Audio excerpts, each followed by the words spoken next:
दोस्तों, पितृपक्ष में ओम नमः शिवाय का जप करने से हमारे पूर्वज प्रसन्न होते हैं, उनकी आत्मा को शांति मिलती है। सच्चे दिल से कमेंट बॉक्स में लिखें ओम नमः शिवाय। दोस्तों, हिंदू पंचांग के अनुसार भाद्रपद मास की पूर्णिमा तिथि पर पितृपक्ष आरंभ होते हैं, जो आश्विन मास की अमावस्या, जिसे सर्व पितरो अमावस्या भी कहा जाता है, और उस दिन समाप्त होते हैं। इस बार पितृपक्ष 29 सितंबर से आरंभ होकर 14 अक्टूबर को समाप्त होंगे। बच्चे बड़े सभी को पितृपक्ष में कुछ ऐसी सावधानियां हैं जो बरतनी चाहिए। दोस्तों, मान्यता है कि मृत्यु के देवता यमराज श्राद्ध पक्ष में पितरों को मुक्त कर देते हैं, ताकि वे स्वजनों के यहाँ जाकर तर्पण ग्रहण कर सकें। पितरों भाद्रपद पूर्णिमा पर पितृलोक से धरती पर आ जाते हैं और 16 दिनों तक श्राद्ध, तर्पण, पिंडदान ग्रहण करके सर्व पितरों अमावस्या की रात्रि को पितृलोक चले जाते हैं। दोस्तों, इसलिए ये 16 दिन पूर्ण रूप से पितरों को समर्पित होते हैं।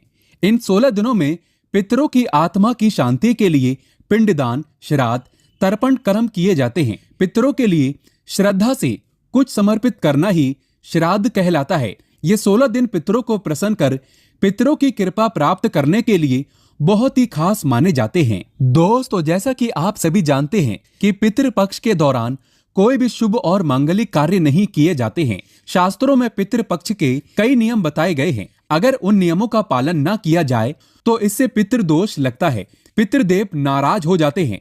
पितृपक्ष के दौरान शुभ और मांगलिक कार्य करने के साथ ही कुछ ऐसी चीजें भी होती हैं जिनका सेवन पितृपक्ष के दौरान भूल कर भी नहीं करना चाहिए। दोस्तों, पितृपक्ष पितरों को समर्पित होते हैं, इसीलिए इस दौरान भोजन का विशेष महत्व होता है। इस दौरान पितरों के लिए भोजन निकाला जाता है, ब्राह्मण भोज कराया जाता है और पंच बलि भी दी जाती है। लेकिन शास्त्रों में कुछ ऐसी चीजों के बारे में बताया गया है जिन्हें पितृपक्ष के दौरान भूल कर भी नहीं खाना चाहिए। कुछ ऐसी चीजें हैं जिनका ना तो पितृपक्ष के दौरान सेवन करना चाहिए और ना ही पितरों को या ब्राह्मणों को इन चीजों का भोग लगाना चाहिए। दोस्तों, ऐसे में हम जानते हैं कौन सी ऐसी चीजें हैं जिनका पितृपक्ष के दौरान भूल कर भी सेवन नहीं करना चाहिए। कौन सी ऐसी चीजें हैं जिनको पितृपक्ष के दौरान पितरों को या ब्राह्मणों के भोजन में भूल कर भी शामिल नहीं करना चाहिए, वरना दोष लगता है। आगे बढ़ने से पहले अभी तक आपने हमारे चैनल को सब्सक्राइब नहीं किया है तो इस चैनल को सब्सक्राइब करके बेल आइकन जरूर दबाइएगा। सच्चे दिल से कमेंट बॉक्स में लिखें ओम नमः शिवाय। दोस्तों, बड़े बुजुर्गों द्वारा, ब्राह्मणों द्वारा आपने अधिकतर यही सुना होगा कि पितृपक्ष के दौरान वही भोजन बनाएं, वही भोजन का पितरों को या ब्राह्मणों को भोग लगाएं जो पितरों को पसंद था, तभी ही पितरों की आत्मा को शांति मिलती है। लेकिन यहाँ पर हम कुछ ऐसी गलतियां कर देते हैं। अधिकतर घरों में अधिकतर लोगों के पूर्वजों को लहसुन प्याज पसंद होता है, तो जब वे भोजन बनाते हैं तो उसमें प्याज और लहसुन डालते हैं और पूर्वजों के पसंद के हिसाब से भोजन बनाकर ब्राह्मणों को वो भोजन करा देते हैं। या फिर जिनके पितरों को नॉन वेज पसंद होता है तो वे नॉन वेज लेकर किसी जरूरतमंद व्यक्ति को पितरों के नाम से दान कर देते हैं, जिससे उन्हें पितरों का आशीर्वाद प्राप्त हो। दोस्तों, अगर आप भी ऐसा करते हैं तो भूल कर भी ऐसी गलती आगे से ना करें। शास्त्रों के अनुसार पितृपक्ष के दौरान प्याज, लहसुन, मीट और अंडे का सेवन भूल कर भी नहीं करना चाहिए और पितरों के भोजन में भी इन चीजों का इस्तेमाल भूल कर भी नहीं करना चाहिए। शास्त्रों के अनुसार भगवान विष्णु और महालक्ष्मी जी को पितृदेव कहा गया है। पितरों का भोजन, श्राद्ध, तर्पण, पिंडदान सबसे पहले भगवान विष्णु और महालक्ष्मी जी ही स्वीकार करती हैं। उसके पश्चात ये पितरों को मिलता है और भगवान विष्णु और महालक्ष्मी जी के पूजन में प्याज, लहसुन, मीट, अंडे का इस्तेमाल करना वर्जित बताया गया है। अगर आप पितरों के भोजन में मीट, अंडा, प्याज, लहसुन इन चीजों का इस्तेमाल करते हैं तो भगवान विष्णु और महालक्ष्मी जी उसे स्वीकार नहीं करेंगी, और जब भी पितृदेव स्वीकार नहीं करेंगे तो हमारे पितृ भी उस भोजन को स्वीकार नहीं करेंगे। इसीलिए इस बात का हमेशा ध्यान रखें। दोस्तों, श्राद्ध पक्ष के दौरान पितरों के निमित्त जो भोजन बनाए या ब्राह्मणों को भोजन कराने के लिए भी जो भोजन बनाए वो बिना प्याज, लहसुन और मीट, अंडे का बनाएं, और ना ही पितरों के नाम का ऐसा भोजन आप किसी जरूरतमंद व्यक्ति को दान दें। श्राद्ध पक्ष के दौरान पितरों को जो भोजन बनाए वो बिना प्याज और बिना लहसुन तथा मीट अंडे का होना चाहिए। ये सभी सामग्री शुद्ध भोजन में नहीं डालना चाहिए। घोर पाप लगता है, पितृदेव क्रोधित हो जाते हैं। दोस्तों ध्यान रखें, पितृपक्ष के दौरान आप भी प्याज, लहसुन और मीट अंडे का इस्तेमाल भूल कर भी ना करें। शराब आदि का सेवन भी ना करें। पितृपक्ष के दौरान बासी भोजन ना करें। इन 16 दिनों में बासी भोजन शैतान को प्राप्त होता है। पितृपक्ष के दौरान ना ही बासी भोजन करना चाहिए और ना ही किसी को कराना चाहिए। कोई जरूरतमंद व्यक्ति अगर आपके द्वार पर आए तो उसे भी आप बासी भोजन ना दें।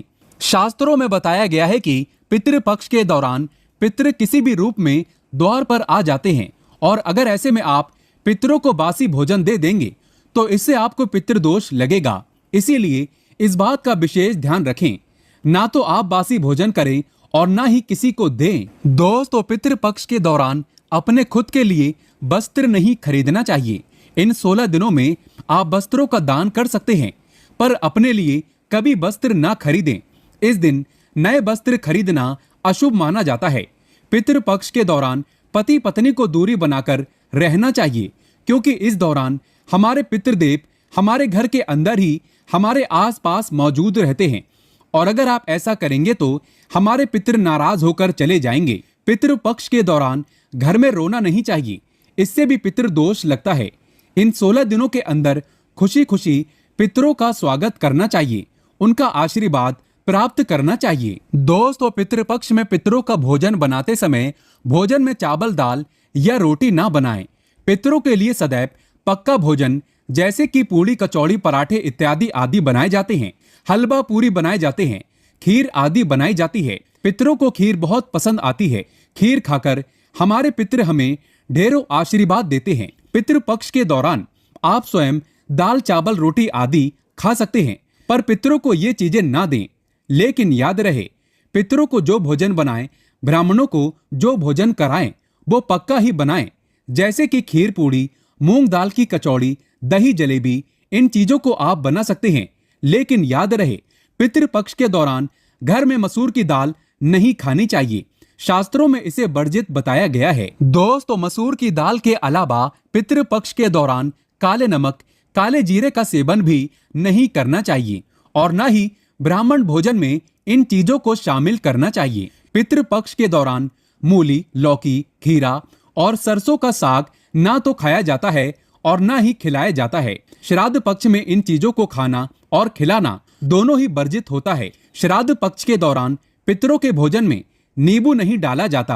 आप स्वयं नींबू का सेवन कर सकते हैं, लेकिन पितरों के भोजन में, ब्राह्मण भोजन में नींबू न डालें। पितृपक्ष के दौरान कई तांत्रिक क्रियाएं भी की जाती हैं, इसीलिए इस दौरान दूध, दही या फिर सफेद खाद्य पदार्थ जैसे कि सफेद रंग की मिठाइयां, बर्फी इत्यादि का सेवन नहीं करना चाहिए। लेकिन हाँ, ये चीजें आप अपने घर में ही बनाकर खा सकते हैं। दोस्तों पितृपक्ष के दौरान गाय के दूध का सेवन करने से बचना चाहिए, खासतौर पर वो गाय जिसने हाल ही में बच्चे को जन्म दिया हो। ऐसी गाय के दूध का सेवन भूल कर भी ना करें।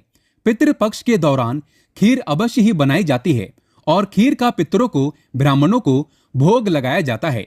इसीलिए आप पितृपक्ष के दौरान दूध से ही खीर बनाकर उसका भोग लगाकर प्रसाद के रूप में उसे ग्रहण कर सकते हैं। लेकिन खाली दूध का सेवन ना करें, यानी सीधे दूध का सेवन ना करें। पितृपक्ष के दौरान कड़ी बनाना और खाना भी वर्जित होता है, इस बात का विशेष ध्यान रखें। पितृपक्ष के दौरान कुल्थी की दाल का भी सेवन ना करें। दोस्तों ध्यान रखें, पितृपक्ष के दौरान आप पितरों के लिए जो भी भोजन बनाएं, उस भोजन में आप तिल अवश्य ही डालें। पितृपक्ष में जो पितरों का भोजन बनाएं, ब्राह्मणों को जो भोजन कराएं या पंच बलि लगाएं या किसी जरूरतमंद व्यक्ति को पितरों के नाम से भोजन दें, उस भोजन में थोड़े से काले तिल अवश्य ही डालें। शास्त्रों के अनुसार जिस भोजन में काले तिल होते हैं वो भोजन पितरों ग्रहण करते हैं, लेकिन जिस भोजन में काले तिल नहीं होते हैं उसे भूत पिशाच ग्रहण करते हैं। इसीलिए इस बात का विशेष ध्यान रखें। दोस्तों पितरों के भोजन में काले तिल डालकर ही आप पितरों को भोग लगाएं। काले तिल भूत पिशाचों से श्राद्ध के भोजन की रक्षा करते हैं, इसीलिए इस बात का विशेष ध्यान रखें। पितृपक्ष के दौरान गलती से भी अपने पड़ोसियों का भोजन भी कभी नहीं खाना चाहिए। पितृपक्ष के दौरान उधार लिया गया पैसा अशुभ माना जाता है। इससे उल्टा कर्ज का बोझ और बढ़ जाता है। दोस्तों, पितृपक्ष में कोई भी ऐसा कार्य ना करें जिससे हमारे पितृ नाराज हो जाएं। आप थोड़े से ही प्रयासों से पितरों को प्रसन्न कर सकते हैं। सच्चे दिल से कमेंट बॉक्स में लिखें हर हर महादेव, ओम नमः शिवाय।